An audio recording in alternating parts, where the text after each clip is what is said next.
Ya estamos 12:15 y estamos iniciando las charlas mensuales de la carrera de comunicaciones. En esta ocasión tenemos una invitada muy especial, una persona que está relacionada con los medios. En esta charla que hemos titulado El reportaje televisivo, tenemos a Valery Vázquez de Velasco, para quien pido un fuerte aplauso en esta ocasión. Valery va a estar presente en esta próxima hora, hablándonos justamente de su experiencia y de temas relacionados a lo que es el reportaje televisivo.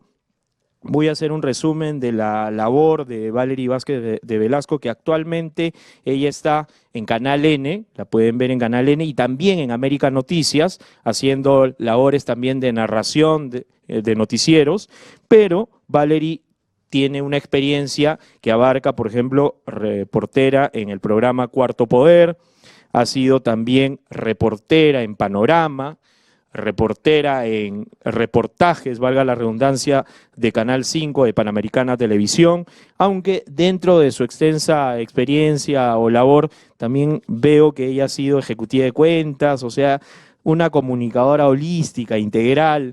Valery, qué bueno, eso es bueno porque demuestra que es dúctil, y Valery, no quiero prolongar esta parte, pero es muy bueno tener especialistas, gente del campo, que de alguna manera permita que nuestros alumnos, porque ese es el objetivo de la carrera, de la dirección, de la coordinación, que nuestros alumnos comparen sus saberes con la experiencia del campo, y en este caso, qué bueno que hayas podido venir. Te cedo la palabra y espero pues puedan aprovechar lo que Valery va a señalar en esta hora. Gracias. Gracias. Yo la verdad es que voy a comenzar un poco contándoles cómo llegué a ser reportera. De hecho, una preparación cortita de algunos conceptos importantes para el reportaje televisivo, como se llama esta exposición, pero en realidad creo que eso podríamos llenarlo más conversando y escuchándonos tanto las preguntas que ustedes quieran y sientan que deben saber, a partir de eso cortito que les cuente y un reportaje que también he traído para que puedan ver. Pero bueno, viendo que todos son alumnos, son más o menos de los primeros ciclos, la mayoría. ¿Sí? Algunos ya más avanzados. Bueno, yo la verdad es que salí de la universidad no salí de la universidad, llegué a trabajar ya en televisión los últimos ciclos, pero no tenía muy claro qué quería hacer. Me gustaba la televisión, pero en principio lo que pensaba era hacer producción. Y cuando en mi familia hubo una necesidad de que yo también trabaje, porque hasta ese momento andaba muy cómoda, llegué a una amiga y llegué a una especie de contacto que me permitió llegar a Panamericana Televisión en ese momento, ¿no? Estamos hablando de el año 99, ya sin querer son bastantes los años, y la verdad es que me enganché de una forma que hasta ahorita no he podido dejar de estar enganchada, pero no esperaba yo terminar ni comenzar con el periodismo, ¿no? Llegué a esta entrevista preguntando si era posible hacer una práctica en producción en un programa de mediodía, para sencillamente trabajar atrás de cámaras. Nunca se me ocurrió trabajar adelante de cámaras. En principio había sido muy mala con cuestiones de noticias, tengo muy mala memoria. Entonces, cuando escuchaba yo los nombres del Congreso, ¿no?, de los congresistas, los partidos políticos, si habían más de 3, pues ya para mí era imposible, ¿no?, el poder acordarme de todo eso y además comentarlo con responsabilidad, ¿no?, que era el asunto más difícil. Pero solamente había una plaza para practicar como reportera de prensa. Entonces me mandaron al departamento de prensa de Panamericana de noticias diarias. No tenía todavía ninguna visión de llegar a hacer reportajes semanales o más que eso. Y me tocó ir con una reportera muy experimentada, Carmen Mora. No sé si la pueden recordar porque después comenzó a estar como jefa de la mesa informativa, pero ella era una reportera seca, seria, impecable, con un saquito, el peinado no se le movía un pelo y se iba pues a donde la mandaran sin chistar, ¿no? Y lo primero que me tocó hacer fue una muerte en La Perla, un asesinato. Confieso que La Perla para mí no era un distrito, no lo conocía, no sabía ni siquiera cómo era Lima. No sabía ni cuántos distritos habían, ni cómo se distribuía, ni qué ciudadanos compartían el espacio conmigo. Así de nueva era y así fue que llegué a ver un asesinato en la vereda de una casa donde la mamá y toda la familia lloraba alrededor de un chico que habían matado sin aparente razón por delincuencia en la zona y punto, ¿no? Debe haber sido también la forma de abordar el tema de Carmen, de esta reportera, que comencé a entender que estaba entrando en ligas mayores, ¿no? Sin querer, pero nunca más paré de hacer reportajes.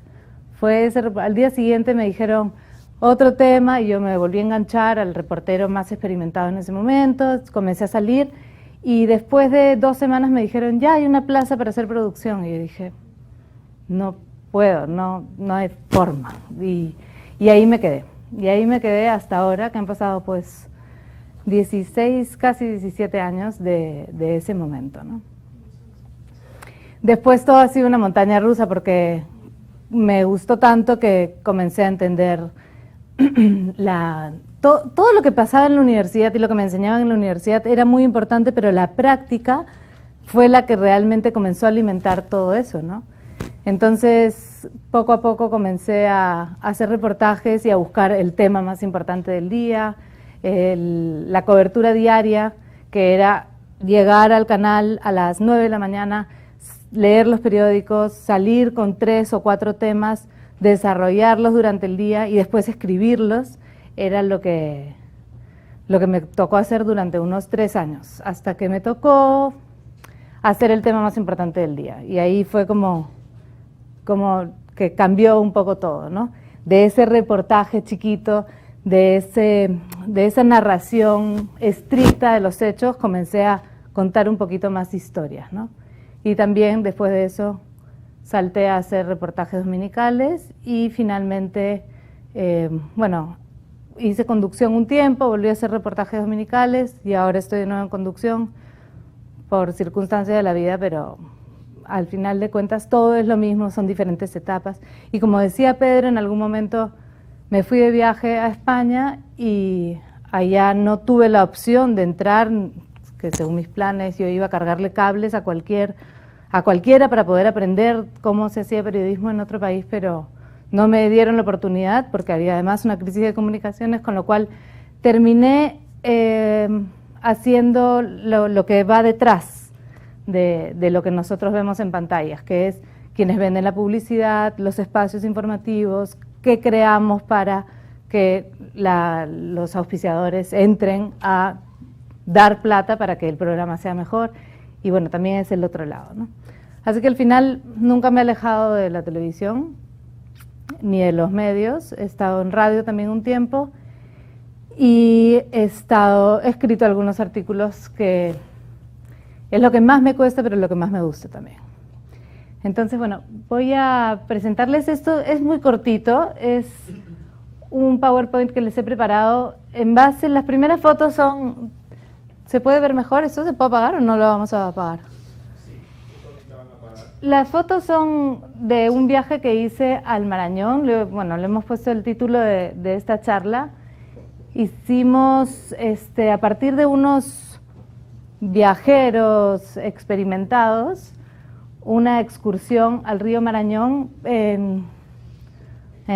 por agua, ¿no? En canotá, con lanchas, con kayaks, con todas las formas posibles, para conocer más de 20 pueblos. En el caso en el que yo estuve, o sea, los días que yo estuve ahí, fueron 3 pueblos solamente los que visitamos, pero eran como 20 los que iban a ser sumergidos por una represa que iba a ser un proyecto de una hidroeléctrica que todavía está pendiente, pero que evidentemente levantó a todos estos pueblos, ¿no? La mayoría de gente. Habían algunos que decían, yo vendo mis tierras por lo que me den, habían otros que decían, yo me muero ahogado aquí, pero no me voy a ir de mi casa de toda la vida. Y todo esto sucede en nuestro país, en un lugar súper alejado, que comienza todo esto por Cajamarca, pero cuando decidimos salir, porque ya teníamos que volver a presentar el reportaje a Lima, estuvimos más de 12 horas en mula y en caballo, ¿no? Para poder salir del lugar.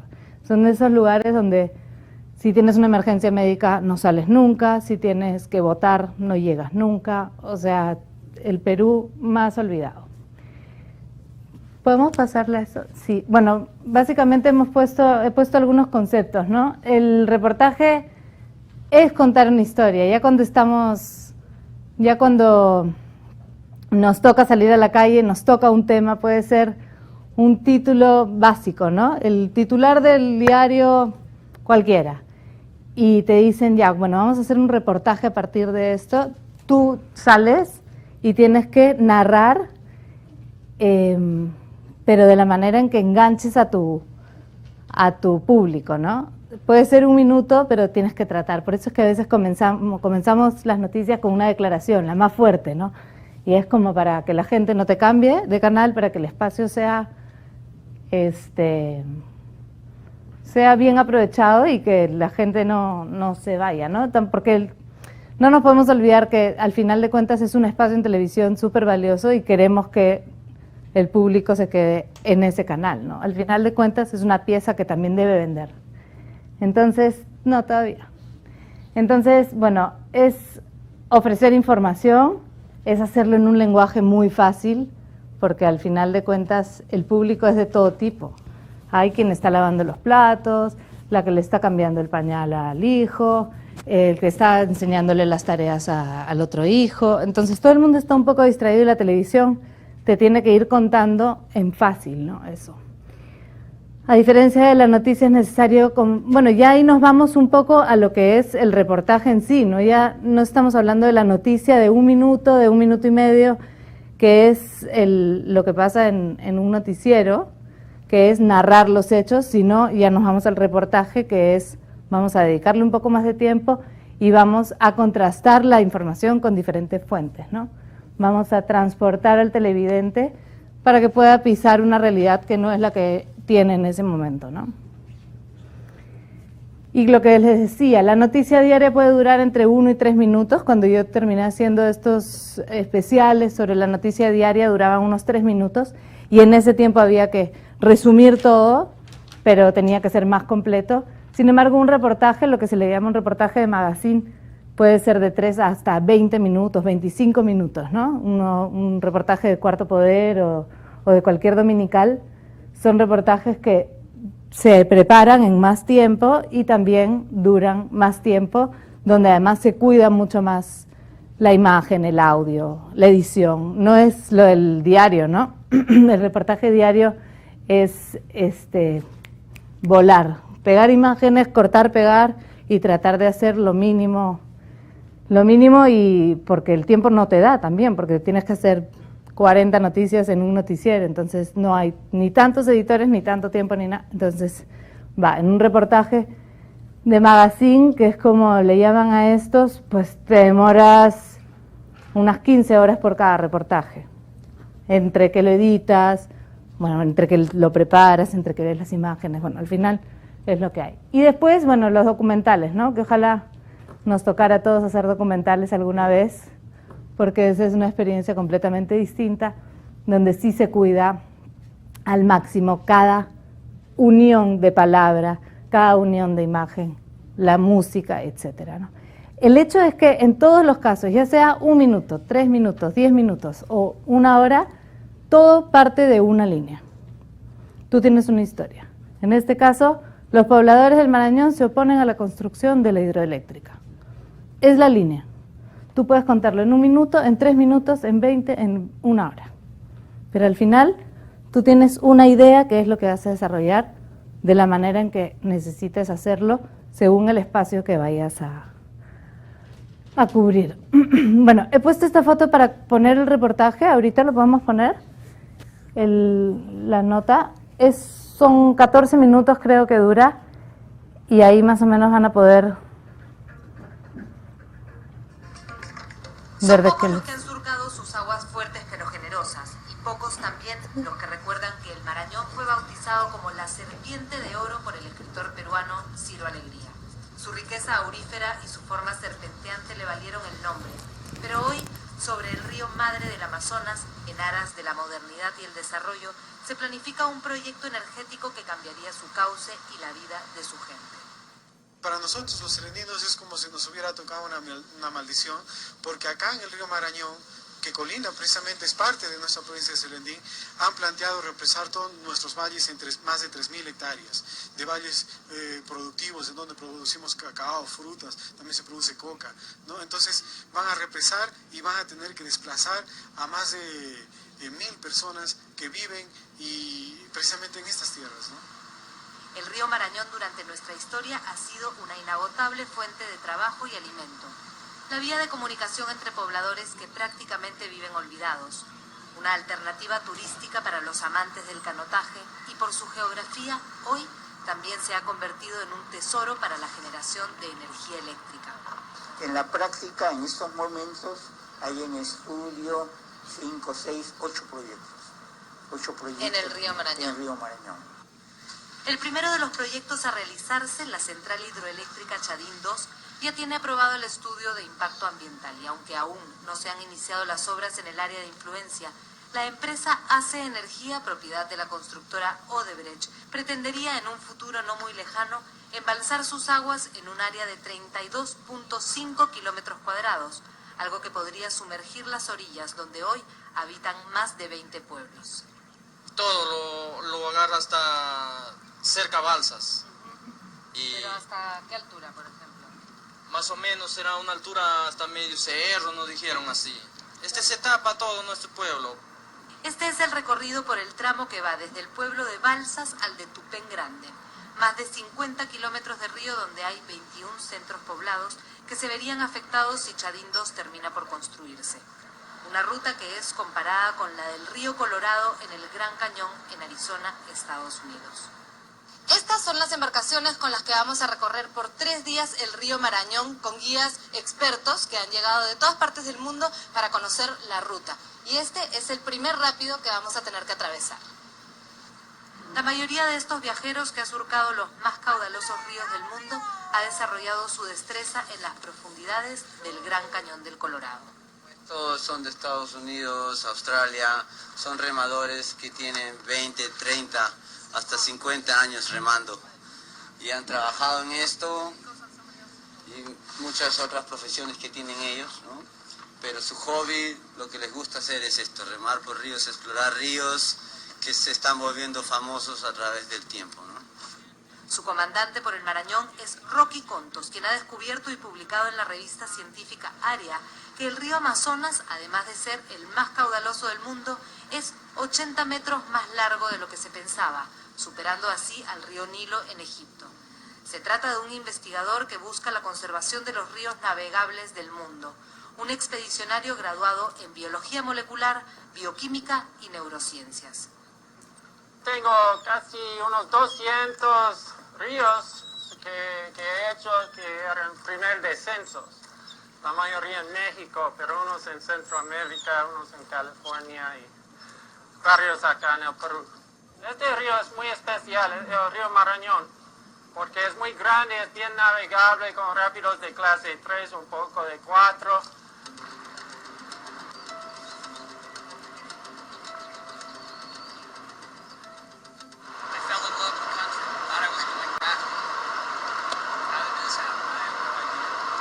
Con ellos, al mando de sus embarcaciones por 29 días seguidos, llegamos a los pueblos que viven a orillas del Marañón.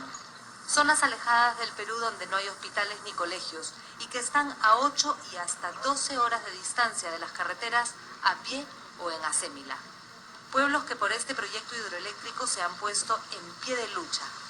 Ellos temen que en nombre del desarrollo sus propiedades queden debajo de las aguas de su tan preciado río Marañón.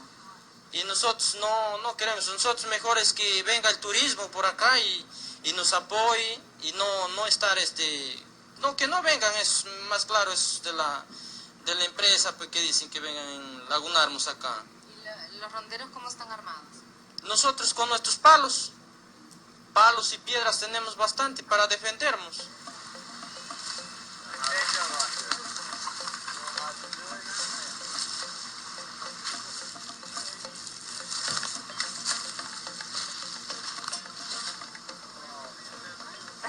No. Thank you very much. Muy bien. Primera vez que pruebo cacao, sí. Muy amable. ¿Sabías que así era el fruto del cacao? Lo conocía por los libros, por la escuela, pero nunca lo encontré propiamente. Solo aquí en Perú. Pero nuestro ingreso al pueblo no fue sencillo. Hoy por hoy, debido a la posible construcción de la represa, los propietarios de las tierras en las orillas de Marañón se han organizado en rondas para no permitir el ingreso de extraños a sus terrenos. De acá es nuestro argumento, nuestra fortuna que tenemos. Nuestras playas es bien maravilloso, lo ha visto la producción, el coco, todo lo que hay acá, naranjas, cacao, todo lo que es, hasta coca entregamos a ENACO, somos inscritos a ENACO. De eso nos mantenemos nosotros y ahora llega el problema. Todo el pueblo estamos de acuerdo en salir cuando hay cualquier persona que llega. Por ejemplo, su venida de ustedes, anoche tuvimos una reunión con el presidente de Ronda, de Tupén Grande. O sea, que se han preparado para que nosotros lleguemos también. También. Porque si no les avisábamos, ¿qué pasaba? O sea, las rondas pueden decir que son de la empresa de Odebrecht y entonces no les van a recibir, podían votarles. Según afirman los pobladores de Mendán, la primera vez que los miembros de la empresa ingresaron al territorio, llegaron en balsas y dijeron que eran turistas. Desde entonces se han unido en contra del proyecto y por lo menos entre estas casas de barro no encontramos a nadie a favor de Chadín II. ¿Y cuánto les han ofrecido por su terreno? No, todavía, oiga usted. ¿Y si le dicen que hay una buena plata por su casa? No, aunque me ofrezcan cuánto, oiga usted. No, nada. No está de acuerdo, oiga usted. ¿Qué va a ser ya en otro lado? ¿Va a ser igual que acá, oiga usted? No. ¿No? No. ¿No hay otro pueblo como Mendán? No es como Mendán, oiga usted. Aquí si quiere una verdura comemos gratis, pero en otro lado comemos gratis. Si no trabajamos, no comemos. No estamos de acuerdo, no y no, como digo, por motivo de que, hermano, estos chacras que nos dan a nosotros, como dicen, para mantener nuestra familia, para comer nosotros mismos. Y que vengan un mundo en otros, como dicen, para otros. Ahora, por ejemplo, fuera una empresa, como dicen, de aquí del Perú, no interesara, pues somos peruanos. Pero si es una empresa que va a venir de otro sitio. Aguas abajo, por los valles de la zona, también se pueden realizar caminatas por las rutas que guardan ruinas arqueológicas de la cultura Cajamarca-Marañón. Restos que, según estos expertos, quedarían sumergidos por la represa y que no habrían sido tratados a profundidad en el estudio de impacto ambiental aprobado por el Ministerio de Energía y Minas. Hay 21 sitios arqueológicos en la zona, los cuales efectivamente merecen que haya un estudio previo antes de que la zona sea inundada y luego pues simplemente desaparecerían, ¿no? ¿Y tampoco están en el estudio de impacto ambiental? En el estudio de impacto ambiental se menciona simplemente, pero no hay ningún plan de salvaguarda de los restos arqueológicos, ¿no? Se menciona que hay que hacer algo, ¿no? Pero no se define exactamente qué es lo que hay que hacer. Y eso hay que hacerlo definitivamente pues con equipos especializados, ¿no? De arqueólogos especializados. Esa es una parte de la historia del Perú que se conoce muy mal, ¿no? Los restos están ahí. Por la experiencia del Gran Cañón y por el potencial que se presenta en la zona que navegamos, cuentan estas personas que existe también la opción de hacer del río Marañón un verdadero destino turístico. Remar, acampar en las playas durante las noches, disfrutar de la naturaleza en su mejor esplendor.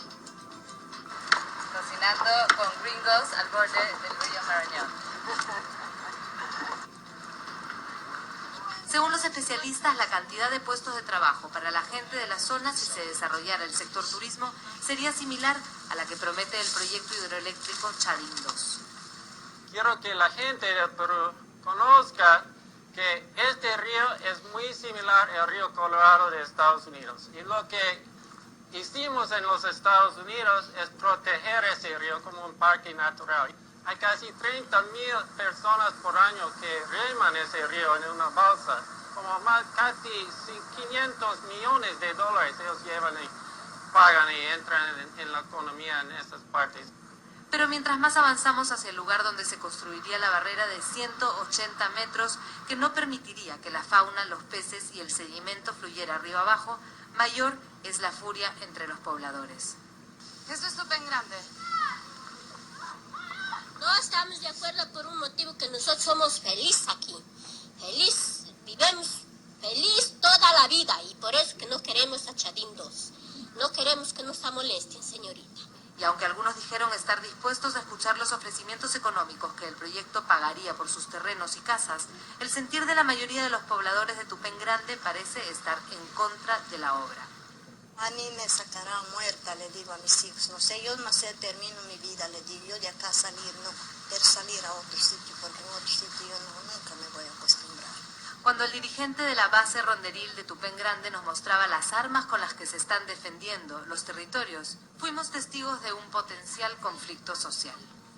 Está llegando ahorita un rondero, mire, que están llegando más gente de la empresa, dice. ¿Sí, los ronderos? Sí, también es un rondero más acá del... ¿Usted está avisando, señor? Sí. ¿Qué ha pasado? Ahí están durante tenido de aquí a tres, están con unos machetazos, los tres. ¿Quién trae machetes? Es que vienen de Chadín.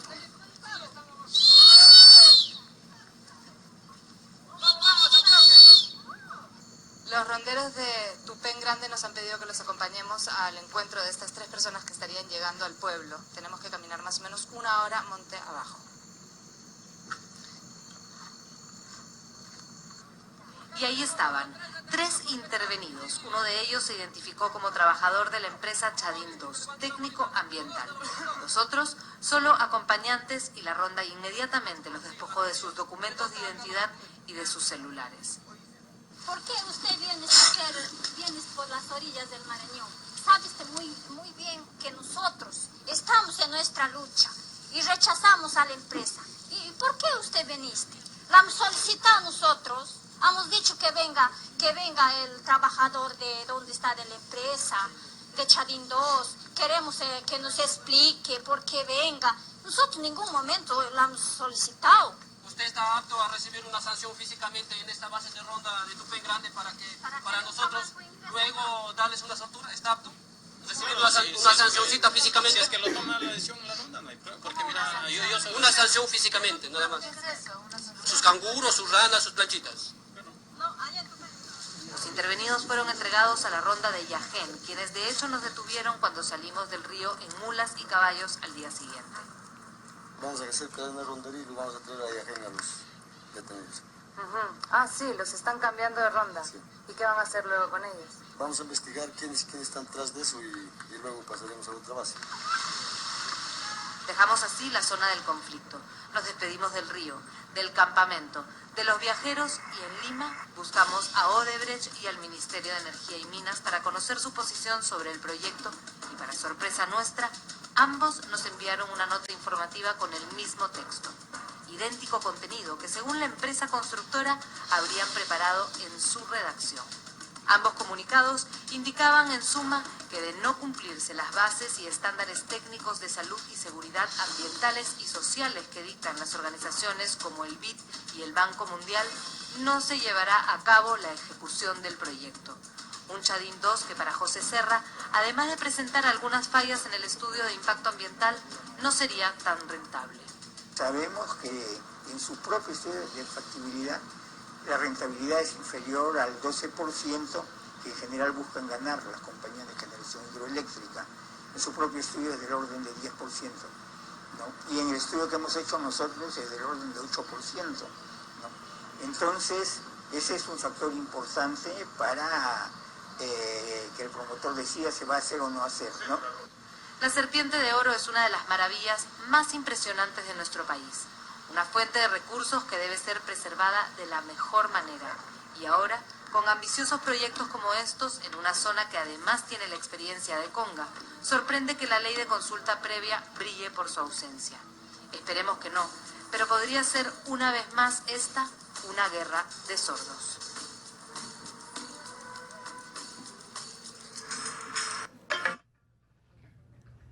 Gracias. Bueno, ese es uno de los reportajes que a mí más me gusta haber hecho, porque realmente te permite entrar al lugar, vivir la situación, conocer lo que uno no conoce, que es un poco lo que me pasó con el primer reportaje que les contaba, ¿no? De llegar a La Perla y ver a este asesinato de una forma, en un lugar que para mí era tan alejado de mi realidad. Y esto es exactamente lo mismo. Es verdad que físicamente es más alejado, pero no tenemos idea de cómo piensa la gente en nuestro país, de cómo actúan las grandes empresas en nuestro país. Y la mejor manera de hacerlo es con la ayuda de alguien como un reportero, ¿no? Que al final tiene la posibilidad de llegar y de hacer que uno hacer que uno logre vivir ese momento, ¿no? Que es lo que decía en una de las anotaciones, ¿no? Trasladar al televidente. No sé hasta qué punto se logre, pero la situación evidentemente era un conflicto que estaba a punto de reventar. La televisión ayuda mucho a informar no solamente a la población, al televidente, sino a las autoridades, que también se demorarían pues muchos años en llegar y en saber, ¿no? Y a veces una empresa, pues por lo mismo que hay estos conflictos y todas estas discusiones enormes alrededor de los proyectos grandes, se mueve tanta plata, hay tantos intereses, que a la hora de lo último que uno se preocupa es de ver a las personas que viven ahí. Y a la vez te enteras de una actividad turística, de cómo los extranjeros se envuelven en tu país, luchan por recuperar o por cuidar los propios recursos. Y para esto pues se han usado un montón de cosas, ¿no? O sea, hablas de arqueología por un lado, son datos que tienes que conseguir, tienes que corroborar, tienes que saber si se ha hecho el estudio de impacto ambiental, hablas con las autoridades, hablas con los pobladores, tú mismo estás viajando, viviendo. Entonces es un poco lo que decía, ¿no? Dentro de un reportaje ya de 15 minutos o 14, como es este caso, hay muchas cosas que puedes usar para poder atrapar la atención del televidente, ¿no? En este caso he puesto, bueno, entrevistas, testimonios, que casi siempre hay, encuestas, algo más político normalmente, que puede llevar algo de encuestas, cuadros informativos, mapas, documentos, citas, fechas, fotos, historia, y cualquier herramienta para poder tener esta atención, ¿no? De la que hablábamos al principio. O sea, al final de cuentas, el canal está dando un espacio que tiene que ser utilizado de la mejor manera, y tú llevas al televidente a quedarse enganchado a ese espacio, con algo interesante, con algo informativo. La televisión no siempre es horrible y todo lo que se dice, ¿no? Sino que tenemos la oportunidad de pararnos frente a ese espacio con un contenido interesante. Partimos de una noticia, habíamos hablado de eso, ¿no? Puede ser un solo titular, ¿no? Una cosa enana que tú la puedes desarrollar de cualquier manera, ¿no? Mientras más vivas en esto. Se le dedica, en el caso de un reportaje como este, más días de investigación, de documentación, de preparación. En este caso, pues el viaje tenía un tiempo, pero tampoco tiene mucho tiempo. Hay una situación en los dominicales que antes tal vez no sucedía de esta manera, pero ahora es bastante rígido. Tienes que trabajar tu reportaje en unos 4 o 5 días. Y ese es el tiempo que ha tenido este reportaje. O sea, sales de viaje el martes y el jueves o viernes ya estás volviendo en mula y en avión, enganchas y seguramente no duermes mucho y ya estás viendo tus imágenes y escribiendo tu texto para que salga el domingo. En principio es así. A no ser que tu jefa te diga, mira, tenemos ya la programación, hazlo con más calma. Si te dan un par de días más y después igual tienes que hacer otro reportaje para la siguiente semana. O sea que al final no es tan ideal la figura. Y bueno, como decíamos, en un reportaje televisivo se cuida mucho la imagen, ¿no? Se cuida mucho. Mi camarógrafo podía quedarse haciendo una toma 15 minutos, ¿no? Él cuadrando su trípode, yo dándole el tiempo, ¿no? Porque a veces tienes un reportero que, ya vamos, ¿no? Vamos a sacar más testimonios. Y tu camarógrafo quiere tener una buena fotografía, que es lo que se busca, ¿no? Sobre todo si es un reportaje como este que es en la naturaleza y que vas a viajar y vas a ver cosas que normalmente no se ven.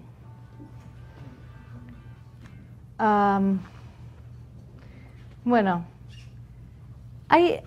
yo creo que con las preguntas va a salir esto un poco más claro, pero hay un tema que, o sea, por más de que tú le pongas tu estilo a cada uno de los reportajes y tú trates de llevarlo como mejor creas que se debe contar la historia, no hay un espacio para que tú seas protagonista. Tú no eres protagonista y eso tiene que ser algo que se tienen que acordar para siempre. Es la noticia la que protagoniza ese espacio y muchas veces la televisión, y lo van a ver con sus compañeros, con la competencia, envicia al reportero, ¿no? Entonces hay mucha gente que termina como protagonizando ese espacio. En mi forma de ver las cosas, eso no debe ocurrir, ¿no? Ni las valoraciones personales, ni que te vuelvas protagonista, y hay otra cosa, que cuando finalmente escribes el texto tratando de ser imparcial, tratando de contar la historia, tratando de atraer la atención, tienes que ver el texto 25 veces después, de nuevo, leerlo, releerlo y volver a leerlo, porque la idea es decir menos con mejores palabras. Y eso es lo que hace al final, aunque es verdad que la pluma se ve más en la prensa escrita, hay muy buenas plumas en televisión, ¿no? Yo no es por modestia, pero no considero mi pluma una buena pluma. Hay gente que escribe maravillas y que te traslada, ¿no? Con una frase. Y de eso se trata, ¿no? Siempre empújense a cortar las palabras, o sea, cortar las frases, cortar las ideas a las palabras más precisas, ¿no? A las más ricas, ¿no? Lean mucho para poder tener unas palabras más completas. Bueno, he puesto esta foto con mi editor porque pasas muchísimo tiempo con tu editor. Y es una de las imágenes que más suelen repetirse, ¿no? durante la producción de un reportaje, ¿no? Unas 3 horas de grabación que puedes hacer para un reportaje de la semana, si tu camarógrafo preedita bastante, puede hacer que tú estés frente a esas imágenes 8 horas. 8 horas mirándolas, escuchándolas, sacando el ambiental que te gusta, apuntando ese ambiental, apuntando la declaración, apuntando cada pedacito que quieres que aparezca en tu reportaje. Como tu reportaje tiene 15 minutos, tienes que saber escoger muy bien. Y para eso tienes que ver todo. Entonces, ese es un tiempo extra al que uno se pasea, o sea, se la pasa viajando o buscando la noticia, ¿no? En el segundo punto es que 12 minutos más o menos de reportaje pueden ser unas 4 páginas escritas, ¿no?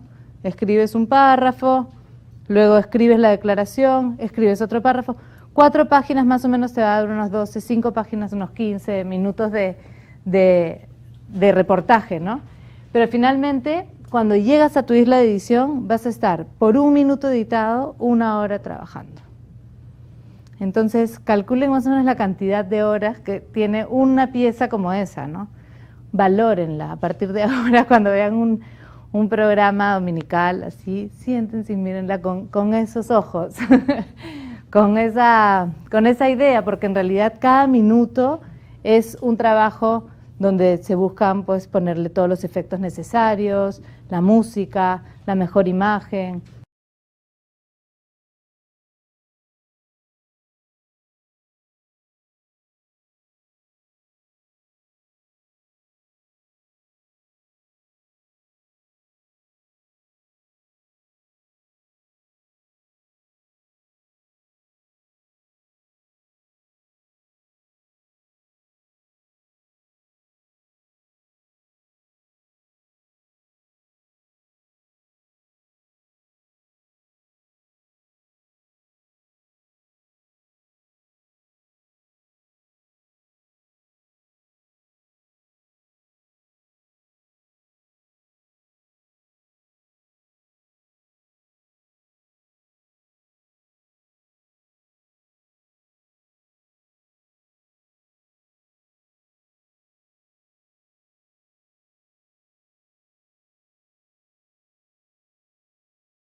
Desayunos de Correo y USIL te abren una ventana al mundo.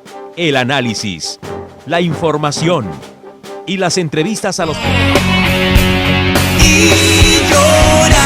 Universidad San Ignacio de Loyola, tenemos todo lo que necesitas para ayudarte a crecer y dar rienda suelta a tu potencial como profesional. 8 carreras de alto nivel que ayudarán a formarte como emprendedor, capaz de crear y conducir empresas a nivel internacional. Conviértete en un profesional bilingüe capaz de alcanzar tus sueños. Ven con nosotros, solo faltas tú. Instituto de Emprendedores de la Universidad San Ignacio de Loyola, con la calidad educativa de USIL.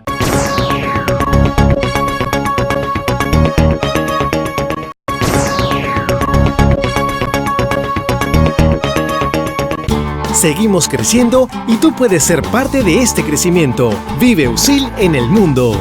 Lima, Universidad San Ignacio de Loyola, Instituto de Emprendedores. Paraguay, Universidad San Ignacio de Loyola. Miami, San Ignacio College. China, Centro Peruano para Estudios Latinoamericanos. Estudia en USIL y conviértete en un alumno sin fronteras. Emprendedores que forman emprendedores. Examen de admisión 21 de febrero. usil.edu.pe. Cada gran ciudad en el mundo es una gran oportunidad para ti. La pregunta es, ¿cómo alcanzarlas? USIL presenta más de 190 alianzas estratégicas. Estudia en las universidades más importantes del mundo. Habla en distintos idiomas. Conoce nuevos amigos.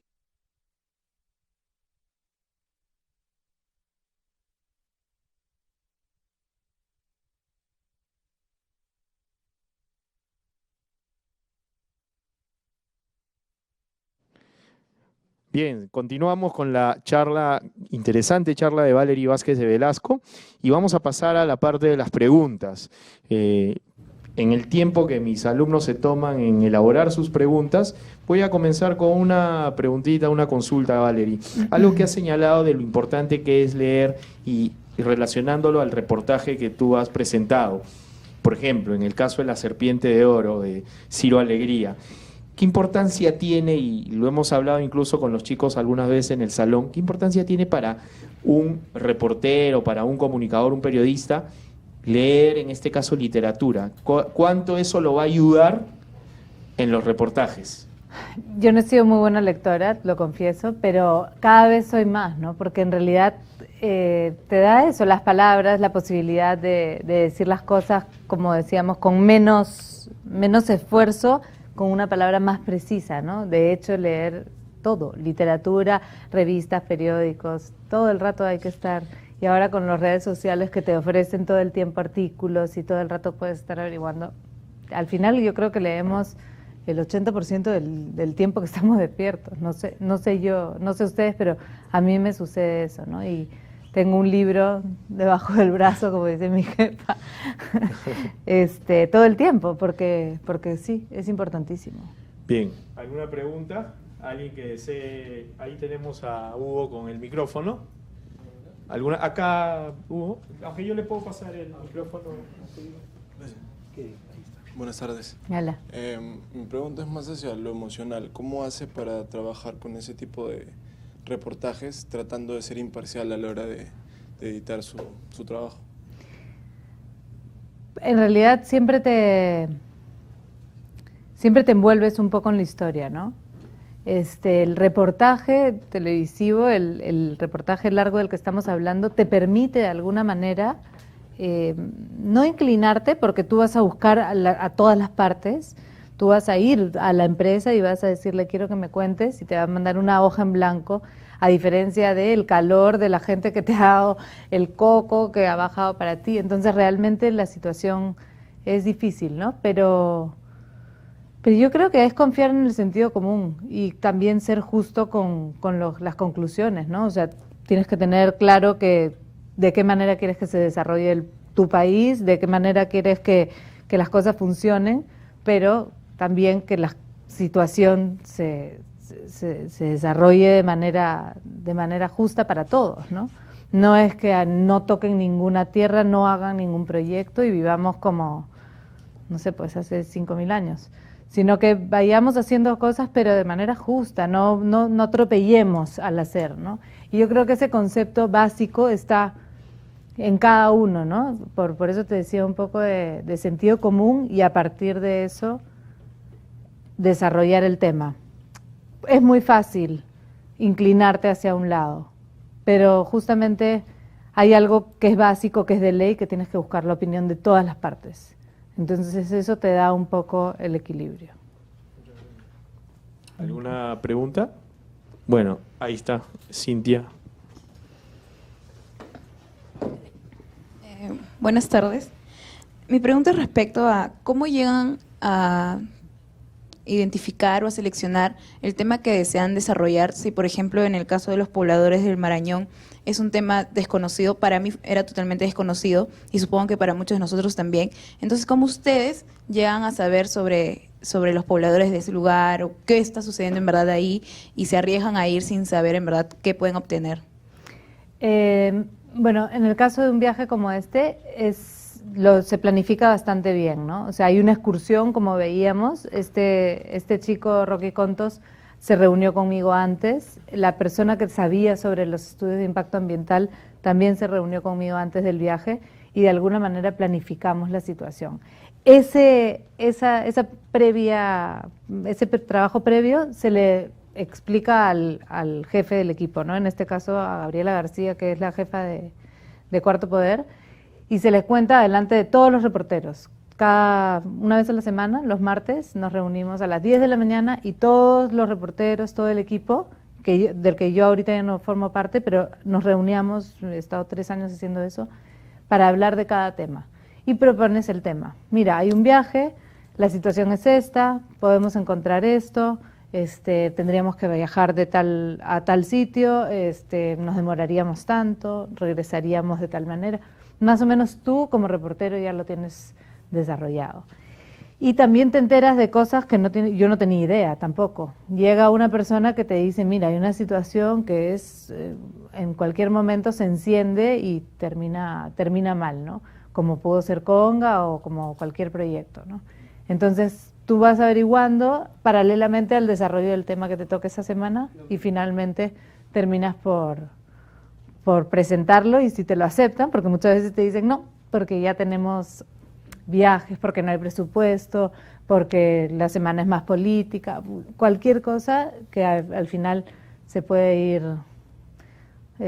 aplazando, ¿no? Eso. Y al final no lo haces o te sale y tienes la posibilidad de desarrollarlo. Tenemos una pregunta acá y luego acá. Levántate, ya está listo, ya está el micrófono. Con el micro. Pero ya funciona. Por dentro se escucha. Sí, okay. Buenas tardes. Bueno, una pregunta, más que nada. Con toda esta revolución digital, tecnológica, ¿usted cómo cree de que, o sea, las redes sociales, los medios sociales pueden cambiar una noticia? Porque hace un par de días, haciendo un trabajo del profesor, nos enseñaron una historia de los 3 chanchitos, que es la historia que todo el mundo conoce, ¿no? Pero de que el lobo termina siendo el malo, pero lo ponen en un contexto que eso llega a cambiar, o sea, le dan la vuelta a la torta y finalmente el damnificado termina siendo el lobo y los 3 chanchitos terminan siendo el malo. Ya, bueno, obviando ese ejemplo que fue algo incoherente, ¿usted cómo cree de que las noticias, o sea, usted cómo cree que las redes sociales afectan a las noticias? Más que nada. Bueno, yo creo que las redes sociales ayudan mucho, pero son informaciones que tienen que confirmarse, ¿no? O sea, llegan datos que son importantes, que se pueden evaluar, que hay veces uno se entera, ahora muchas veces uno se entera de las cosas antes por las redes sociales que por el noticiero, ¿no? Pero el noticiero tiene justamente la tarea de confirmar la fuente, la información, ir al lugar y saber realmente de qué se trata. De ahí a que el malo sea el bueno y el bueno sea el malo, todo eso se ve en el camino cuando se desarrolla con esa responsabilidad que tiene un profesional, ¿no? Justamente, el que está atrás del Twitter puede ser una persona en su casa y sencillamente estar diciendo cosas, conclusiones, a veces muy interesantes, pero al final de cuentas no está trabajando la noticia y trabajando la información como se debe hacer, ¿no? Entonces, sí vale la información de las redes sociales, yo creo que hay que tenerla, capturarla y comenzar a trabajarla, pero no creo y no es para nada responsable coger una información de las redes sociales y retuitearla, ¿no? Repetirla inmediatamente, porque al final, ¿de dónde sale y qué verdad hay ahí, ¿no? Pero sí es válido, ¿eh? Porque de hecho es súper rápido. O sea, un poblador en el Marañón, si llega a tener conexión telefónica, que eso también es otra historia, te puede mandar lo que realmente está sucediendo. De hecho, en ese reportaje hay al final una persona que dice, los estamos trasladando de una comunidad a otra, ¿no? A ese hombre lo mataron por este conflicto. Y Odebrecht mandó un comunicado diciendo que ellos no tenían nada que ver, o sea, al punto que Odebrecht se ha pronunciado diciendo, nosotros no tenemos nada que ver con la muerte de este hombre. Pero la situación del proyecto todavía es una pelea que sigue ahí y se supone que comenzaría a trabajarse en el proyecto en el 2021. O sea que si en algún momento escuchan sobre esto, es real, sucede y se está cocinando hace un montón de tiempo con muertes de por medio. Por alguna razón matan a uno de los dirigentes de esa zona, ¿no? Bien, ya para ir terminando tenemos 3 preguntas, Kevin, luego acá pasamos a Ciara y creo que acá hay una pregunta última. Y nos quedamos conversando si quieren, o sea sí, que normal. Y si se puede, les Valdivia. Listo, Kevin, adelante. Buenas tardes, mi nombre es Kevin Gombachano. Bueno, se dice mucho de lo bueno y de lo malo sobre esta profesión. ¿Cuál es su opinión sobre el periodismo peruano actual? Yo creo que sin el periodismo peruano actual, la situación en general, política, social, económica, tal vez la económica un poco menos, tal vez me equivoco al decir eso, sería un caos. Yo creo que es importantísimo. A mí me lo recuerda mucho mi madre. Me dice, Valerie, estate orgullosa. Porque me dice, si no estuvieran ustedes destapando las cosas que se destapan, informando sobre lo que se informa, esto sería, bueno, pues un mundo de ciegos y de mudos y de sordos probablemente, con muy poca gente haciendo y actuando, ¿no? Yo creo que es importantísimo, pero creo que es importantísimo hacerlo responsablemente, no confundirse en el camino, no marearse en el camino, pero básico, y yo realmente me siento orgullosa de ser periodista. Sí. Muchas gracias. Bien. Buenas tardes, mi nombre es Raúl Arana y quiero hacer una pregunta con respecto acerca del reportaje. ¿Cree usted que de no haber sido por ese reportaje, el problema, el conflicto ya se hubiera encendido y hubiera sido mucho peor de lo que podría ser ahora?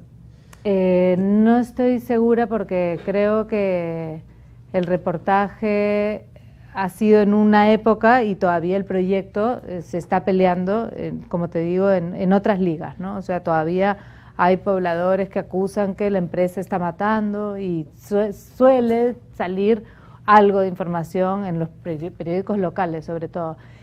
No creo que haya cambiado mucho, pero sí creo que crea un precedente, crea una historia que además está bastante completa con todas las aristas que deben haberse tocado, al menos en ese momento, y va a servir. Es una pieza que sirve para ese conflicto, para lo que pueda suceder, y de hecho cuando mataron al pata, se habló del reportaje, ¿no? Lo siento. Es que estábamos terminando, yo pensé que estábamos... Buenas tardes. Basándome en el terremoto en Ecuador de 7,8 grados, ahora último, tengo una duda.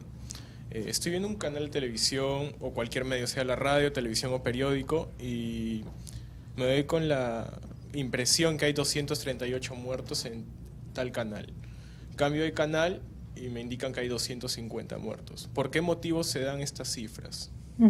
O sea, ¿por qué motivo no en un canal mencionan un punto y en otro canal otro punto o en otro medio? Mira, a mí me tocó narrar el terremoto justamente de Ecuador, más o menos en vivo, porque había sucedido, no sé, 20 minutos antes de la hora en la que comencé en Canal N, lo que decía Pedro. Y comenzamos con un muerto después de como 15 minutos de información.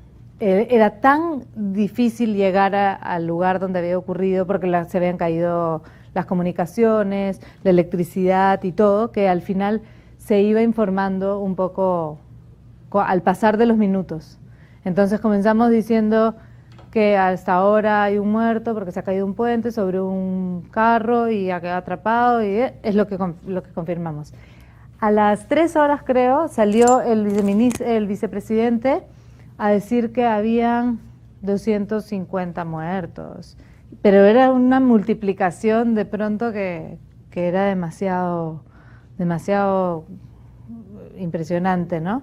Y al final, no sé si ese anuncio oficial lo copió mal el redactor del otro canal y hubo esa variación de cifras, ¿no? Pero al final se estaba como tratando de conseguir la cifra real en vivo, ¿no? Entonces me imagino que esas equivocaciones pueden suceder. Hubiera sido mucho más grave si eran 120 en un canal y 580 en otro, ¿no?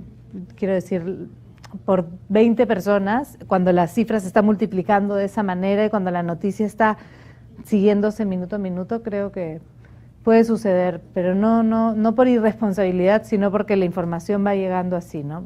Por poquito a poquito. Bien, vamos a terminar con una pregunta más y yo les pido disculpas, pero nos quedaríamos mucho más tiempo y los tiempos tenemos que respetarlos. Valery también se quedaría todo el tiempo del mundo, pero... No, pero me quedo conversando. Acá hay una pregunta de Valdivia, por favor. Bueno, mi pregunta va más por lo personal, ¿no? O sea, de todos tus reportajes televisivos, ¿cuál crees tú que resaltaría más? Yo creo... mira, saca tu cuenta. Hay reporteros que evidentemente han tenido muchos más años, pero normalmente hacemos 1 y hasta 2 reportajes a la semana. Y yo he estado en Cuarto Poder solamente 3 años. Entonces, al final, son muchos. Tienes la posibilidad de hacer reportajes impecables en el sentido en que son buenos temas, te alejas de tu realidad, te encuentras con cosas nuevas, en muchas ocasiones. Eso es lo más bonito de esta carrera. Y me ha tocado, mientras lo decía, me he acordado que me ha tocado ir a Rusia, por ejemplo, a hacer los circos rusos, que a mí todo lo que es gimnasia en general siempre me ha gustado, y me ha tocado ir a las escuelas de gimnastas desde los 6 años hasta las academias, además que son estatales, de circo, y pasearte por Rusia de paso. Entonces te puedo decir que eso es una de las cosas más grandes que he podido lograr, completas, ¿no? En ese sentido. Pero este reportaje, haber perseguido a Armando Macé de Updike hasta conseguir, no sé, pues, que realmente estaba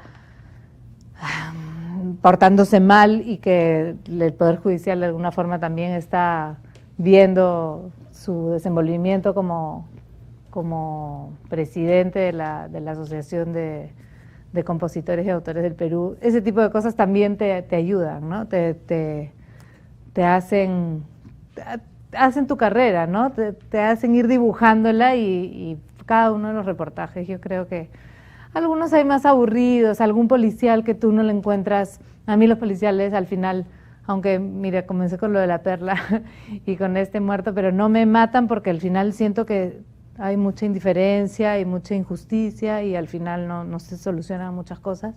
Entonces, tal vez esos son los que menos quiero, ¿no? Como reportajes, pero hay historias interesantísimas que te tocan y me quedaría con muchos.